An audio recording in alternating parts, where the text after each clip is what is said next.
invisible thread seems to run through the annals of history, a subtle yet persistent pattern that is as unsettling as it is undeniable. It is a story written in the ruins of empires and the dust of forgotten kingdoms. From the bronze-clad warriors of the ancient world to the architects of modern tyrannies, a startling number of civilizations have risen to spectacular heights, only to crumble after setting themselves against a tiny, seemingly insignificant nation in the heart of the Levant, Israel. Is it mere coincidence? A simple accident of geopolitics, where a small nation at a strategic crossroads inevitably finds itself in the path of rising and falling empires? Or is there a deeper, more profound lesson woven into the fabric of our collective past?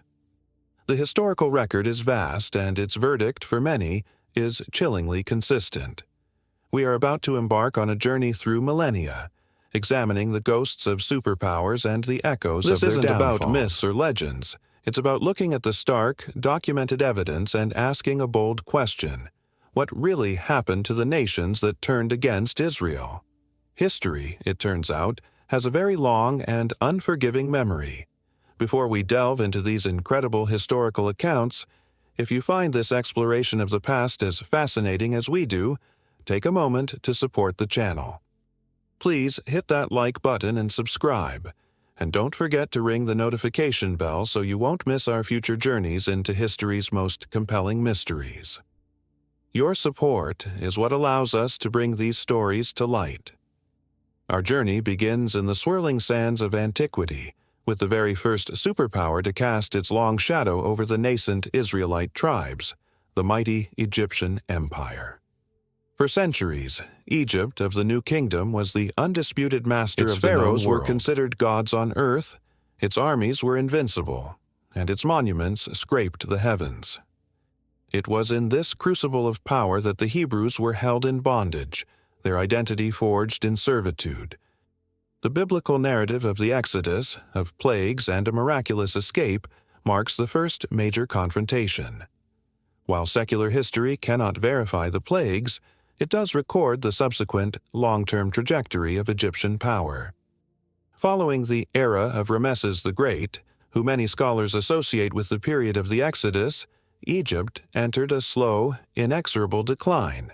It was plagued by internal strife, invasions by the mysterious sea peoples, and a gradual loss of its imperial territories, including Canaan. While Egypt remained a significant cultural and political entity for another 1,000 years, it never again achieved the absolute dominance it held before.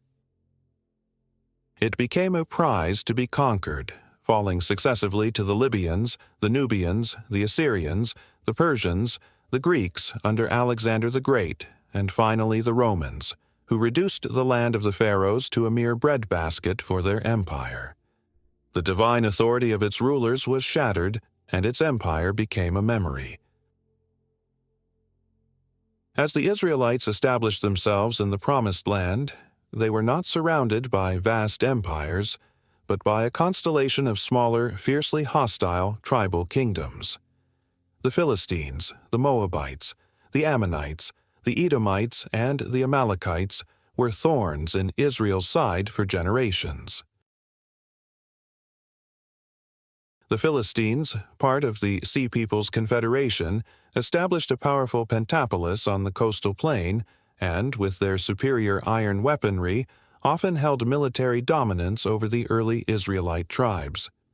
Their champion, Goliath, is a testament to the fear they inspired. Yet, where are the Philistines today? After being subjugated by King David, they were eventually crushed by the invading Assyrian and Babylonian armies.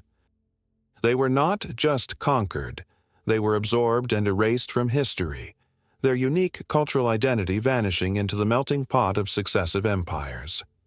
We remember them now almost exclusively through the records of their enemies, the Israelites. The same fate befell the others. The Moabites and Ammonites, who according to the biblical narrative were related to the Israelites through Lot, engaged in constant warfare with their neighbors. They celebrated Israel's defeats and allied themselves with its enemies. The Edomites, descendants of Esau, harbored a special animosity, often preying on the Judeans in times of weakness. All of them are now gone. They were swept away by the same imperial tides that washed over the Philistines. The Assyrians, Babylonians, Persians, and Romans conquered and reconquered the region, and in this chaotic process, these small tribal nations lost their language, their gods, and their distinct identities. They exist now only as footnotes in historical texts and archaeological findings. In a profound historical irony, the people they sought to destroy are the very reason their names are remembered at all.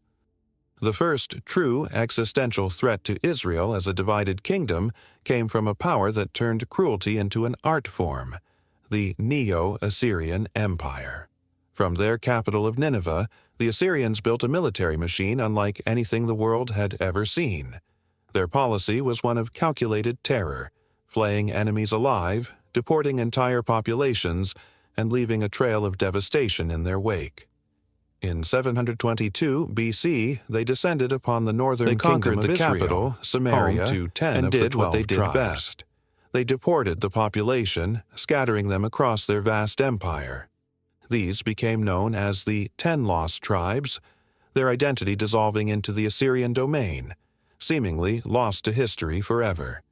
The Assyrians seemed unstoppable, the very definition of imperial might, yet their dominion, built on pure terror, was inherently unstable. The hatred they engendered in their subjects destroyed the northern kingdom of Israel. The Assyrian Empire imploded in a remarkably swift and violent collapse.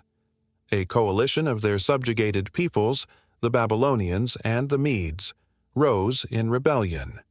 In 612 BC, the once impregnable city of Nineveh was sacked and burned so thoroughly that its location was lost for over 2,000 years. The empire that had scattered Israel was itself scattered to the winds, its people annihilated or absorbed, its power utterly and permanently broken. The instrument of Assyria's downfall, the Neo-Babylonian Empire, would soon play its own fateful role in this historical drama.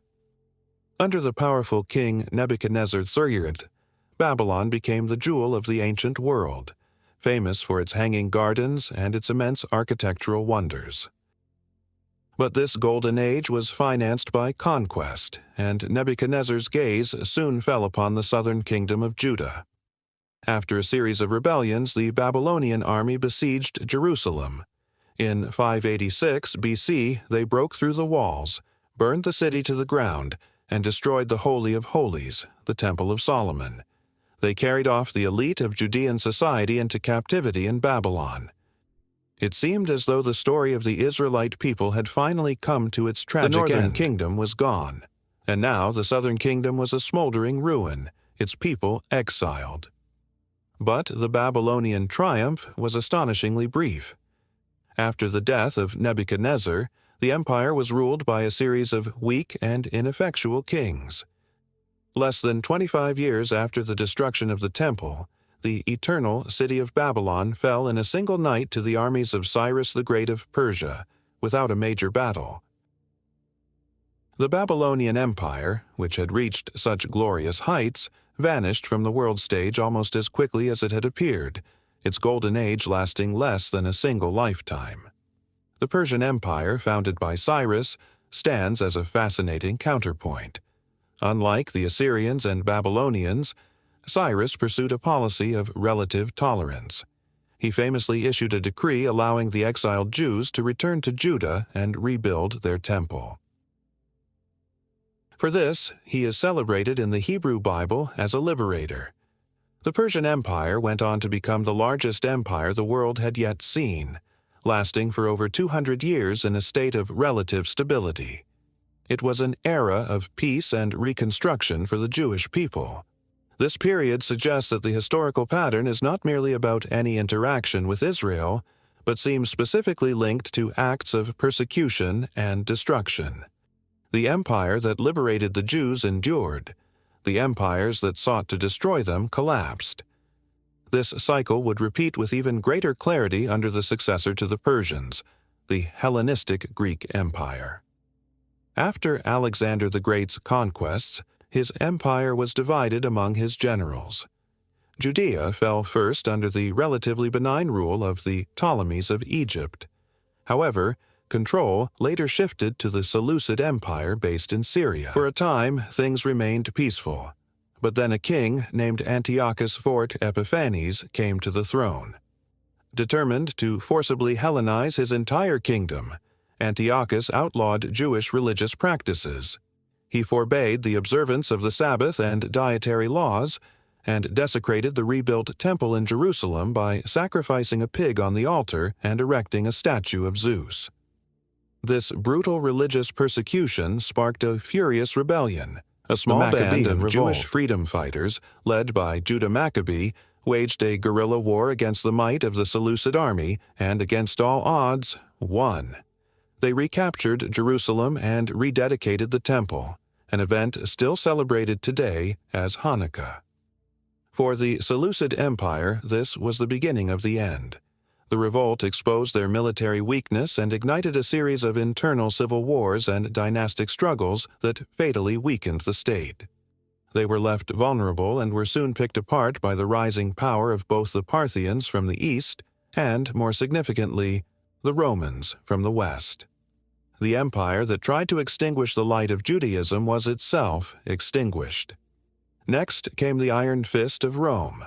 The Roman Republic, and later the Empire, was the most dominant power of the ancient world, a civilization that shaped Western law, language, and culture. Initially, they were welcomed by some in Judea as a stabilizing force, but Roman rule grew increasingly oppressive.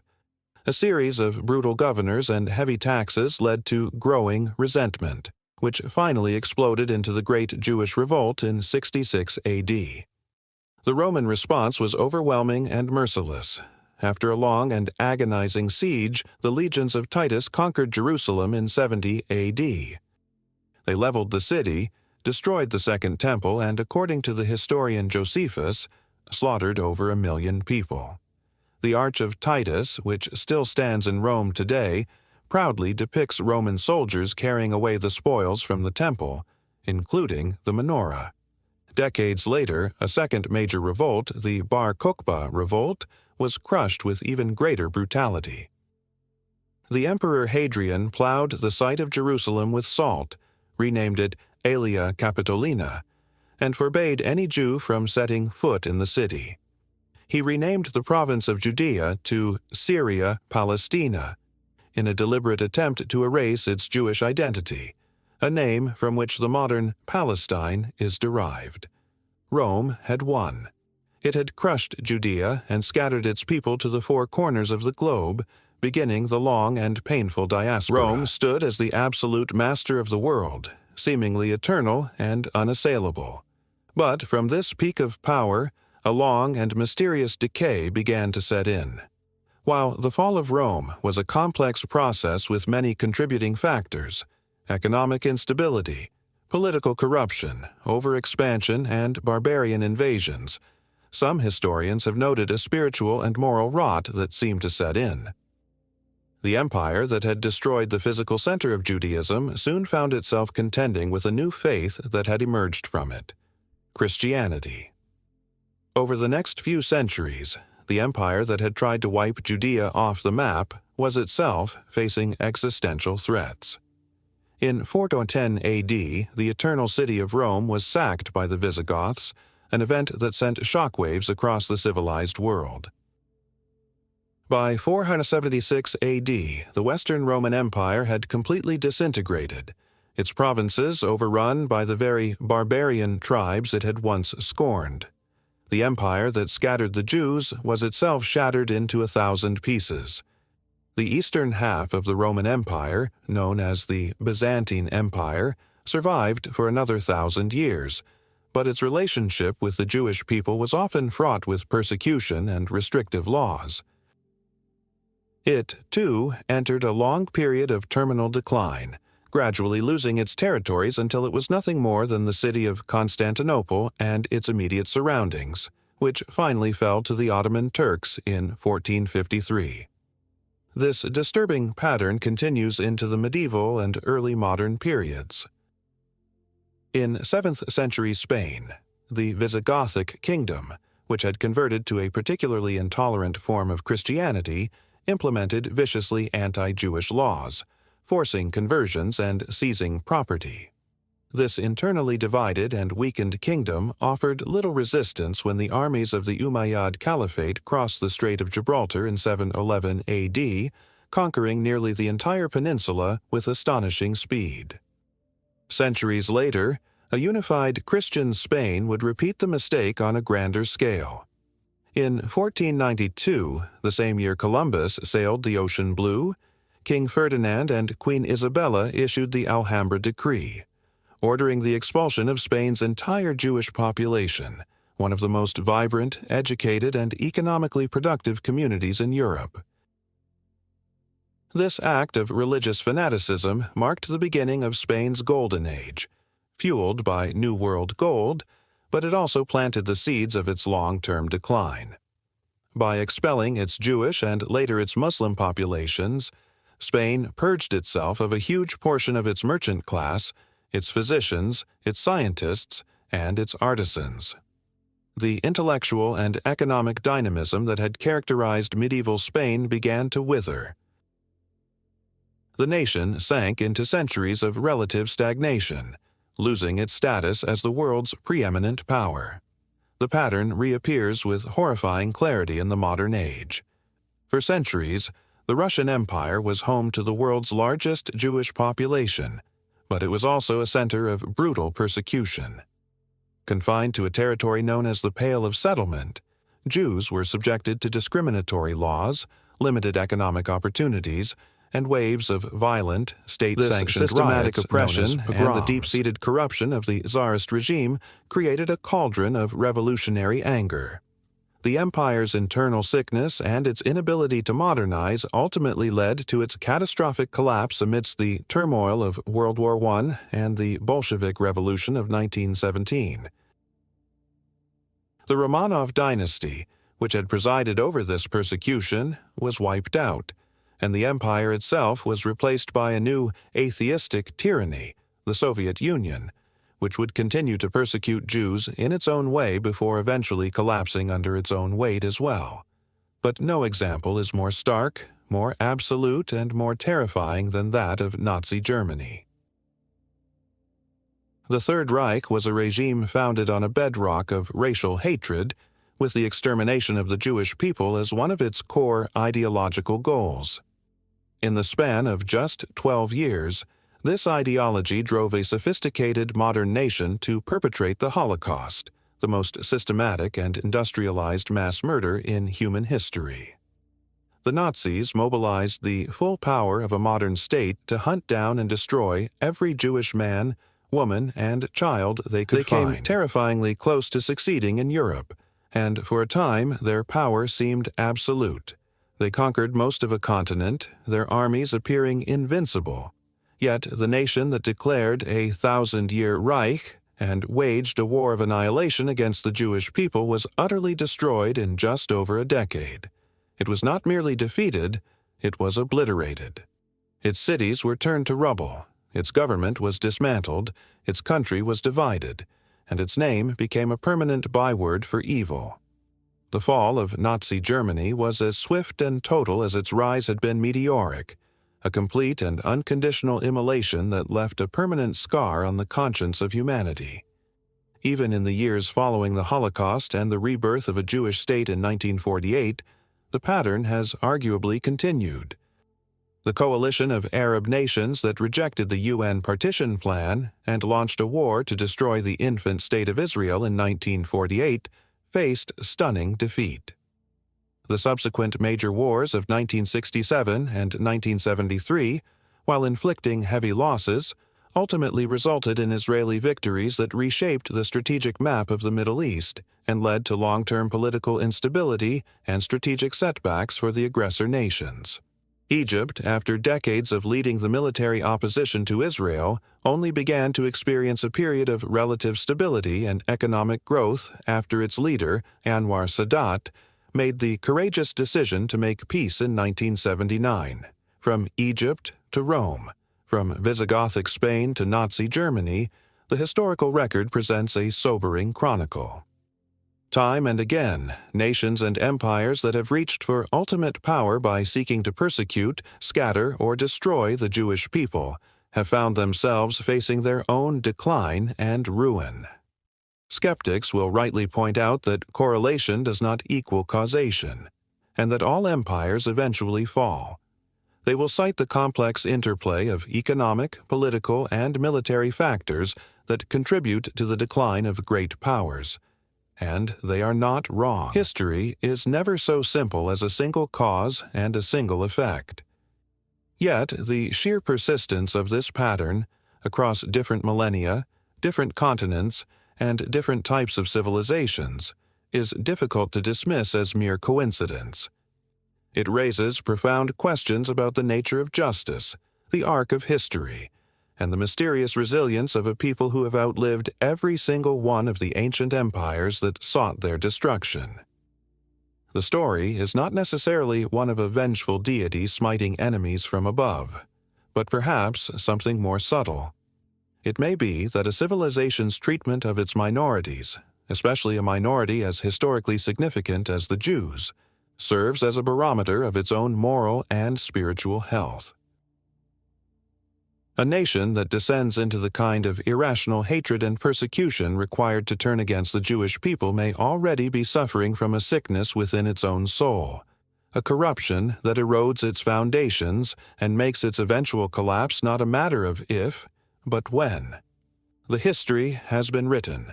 The ruins stand as silent witnesses. The final verdict is left for us to contemplate.